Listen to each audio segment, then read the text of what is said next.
Andhra their water. So be it. May the farmers prosper. May they get their rightful price for the crop. As it is, the input price has multiplied 3 times, but the income hasn't.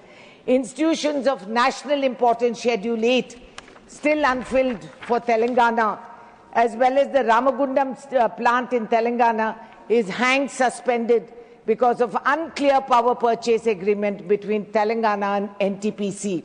The railway coach factory promised to Telangana has not materialized, despite 100 times paperwork has been submitted, but it doesn't happen because we are not in coordination with the BJP there, sir. Andhra is.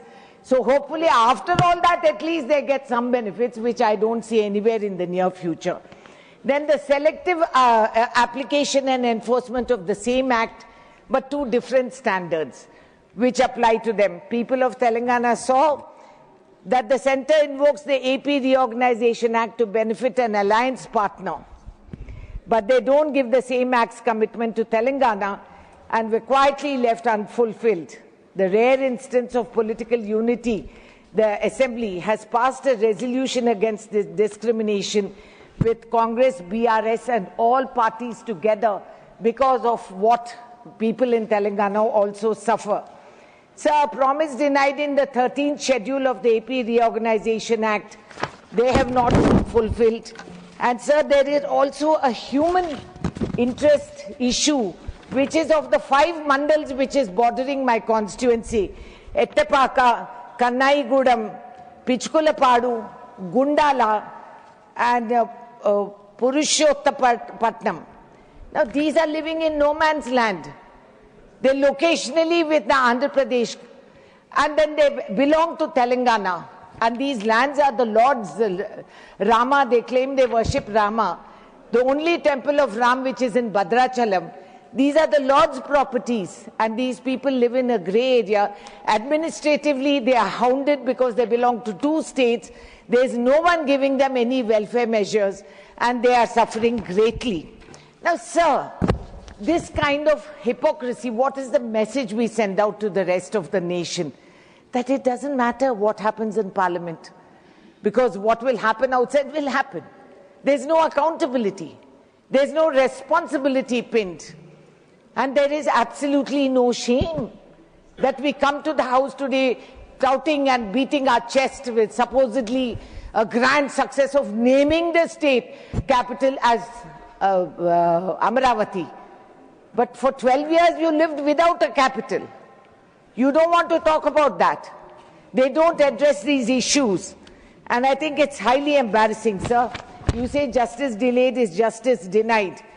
But then the fact is that we live in that way day to day, and we don't see a light at the end of the tunnel.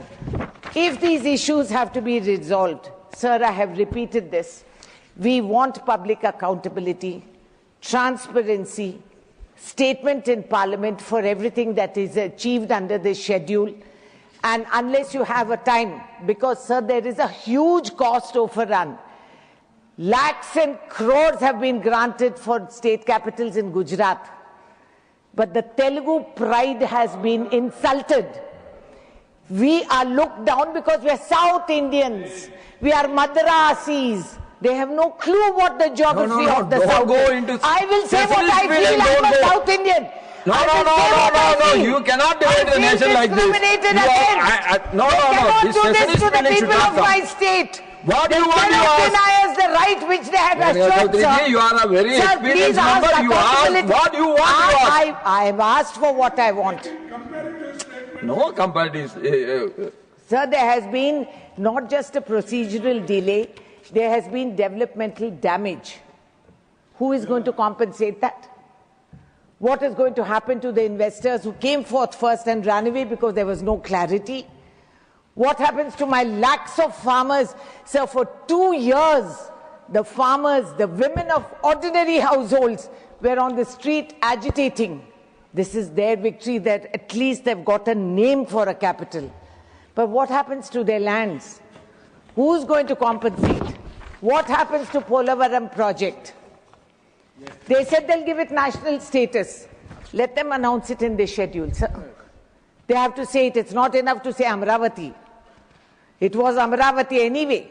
I had told the then Chief Minister, Pettara Peru, Amravati, Lakpate Pelavara Peru, Kamaravati. Pettu Peru, I have called it.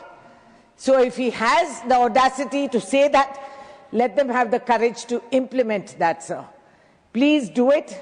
And what is it cannot claim the centre today that they have solved a big political problem. They have done nothing. This is cosmetic touch which they have given us. At the ground level, Mr. Now he has to run off somewhere because it's very urgent. Commerce is the one that's hit the most in Telangana. Polavaram remains. बैठ जाइए मंत्री जी, थोड़ा सब्र करिए और सुनने का हौसला रखिए. Piyush ji, you take your seat. Polavaram remains unfinished and repeatedly revised. Piyush Goyal ji, you want to sit? Then. This is the seriousness of their situation, sir. This is how they listen to the South. This is how they listen to the South. The entire commerce is tough in Andhra. But this is, and you're allowing it, sir. You should summon the minister and tell him to sit down. Yes, you have the power, you have to protect us also. No, I am protecting you. Where he are has you already gone out. He's left.